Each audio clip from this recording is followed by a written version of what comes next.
courtesy of TNAWrestling.com. Let's take a look at the TNA Spincycle.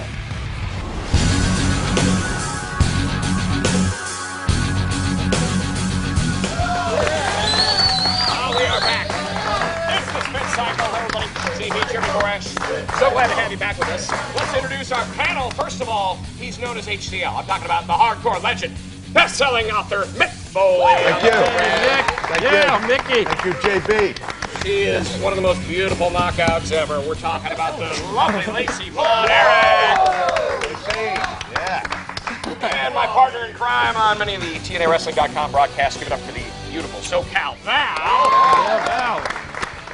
And without question, one of the greatest wrestling managers, if not the greatest of all time, the mouth of the South, Jimmy Hart. Thank you. Thank you guys so much for joining us. We are in the midst of the countdown to Bound for Glory and the countdown to Lockdown, your next book. But I'm telling you this, 10-10-10 is going to be here before we know it. And I got to ask you, with the tag teams heating up, as hot as the tag team action is right now in TNA Wrestling, who is your favorite tag team? Let's take her for a spin.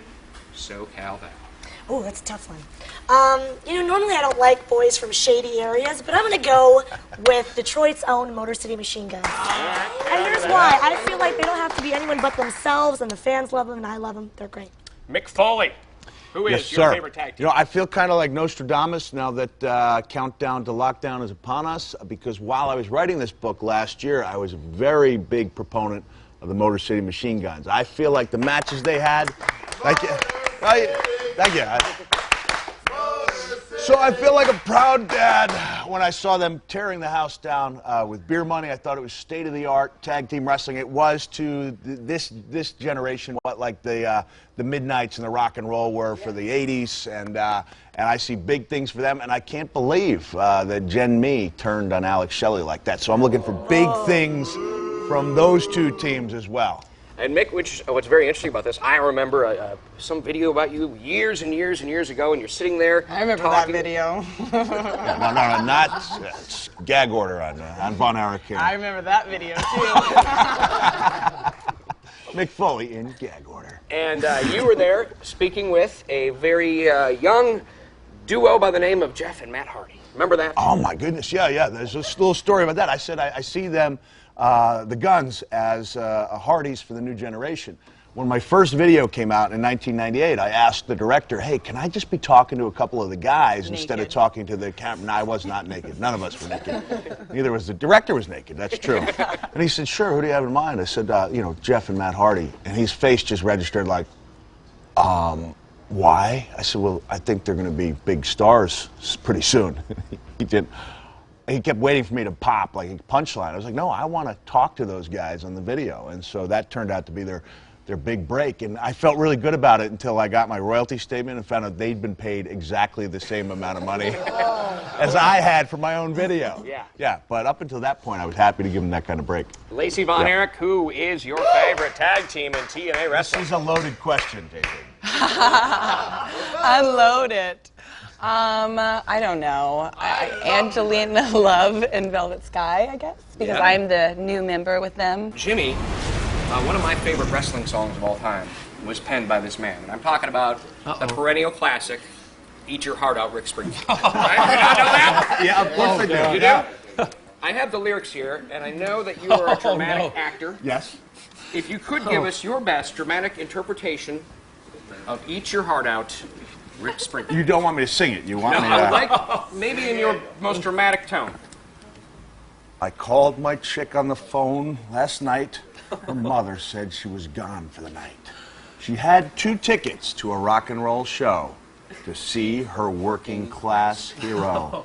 So I jumped in my car and I cruised downtown. I hear the music playing from a mile around. So I got me a ticket and I walked inside.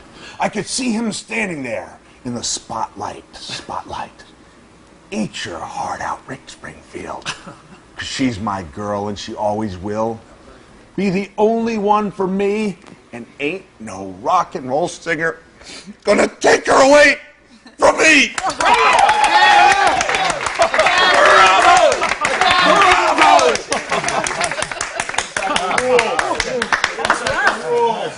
And that album did go gold, by the way, not because of that particular song. Great tunes. And can I recall a favorite Tuesday Night Titans memory?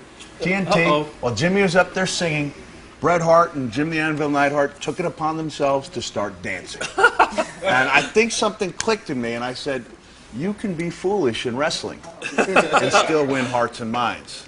So I may spontaneously break out in a dirty dance over here. But thank you for doing that for me, because that was awesome. It was better than me singing it, really. But we were talking about the guy who played guitar on it. Cyndi Lauper sang backup on it. And then Rick Derringer, who was in the McCoys, who we used to tour with back then, produced that whole album. But, you know, I was so lucky back then, because back in the day, we got to do the Road Warriors theme song. We got to do Snooker's theme. We got Repo Man. We got to do... all the honky tonk man's greatest hits. A honky dog baby, a hunk a honky love. And, of course, American Made by the Huckster. The Wolfpack by Nash and Hall over at the...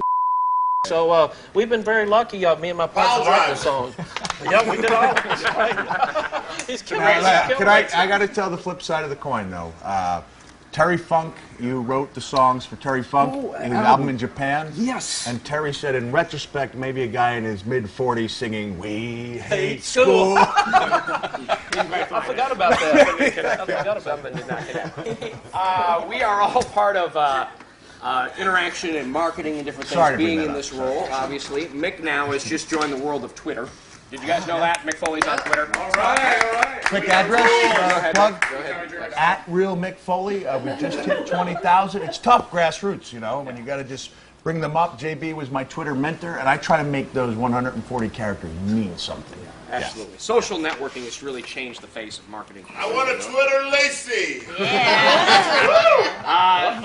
And certainly now the internet's affected things greatly in the wrestling business. Yeah. Social networking, now there's a lot of... Porn. Chances are it's affected the business some way, shape, or form.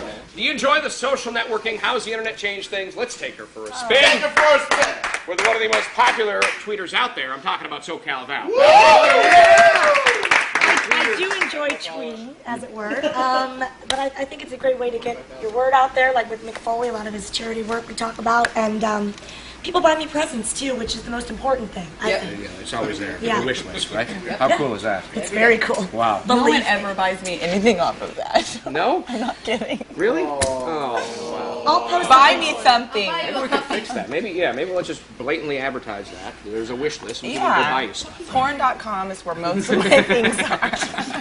Mick, what do you think? How is this social networking changed? 11 years ago, just showing up on TV like this with a book in hand would be enough to get the word out. And nowadays, you really have to create an audience. So I've been tweeting. It's usually a good experience. I received a message from one of my favorite new singers, Liv, lead singer of a Swedish heavy metal band, Sister Sin, which you guys may want to check out. But there was also the unfortunate incident where I said I was hanging out with my two favorite redheads, SoCal Val and JB, and within 4 or 5 tweets, I may have started to sound like a horny middle-aged guy. It was either one tweet short of sounding creepy or one tweet too many. Val forgave me, but I don't know if I've forgiven myself, and I'm surely not going to have a drink and tweet you, because there's no telling what might come out of my... perfect amount of creep.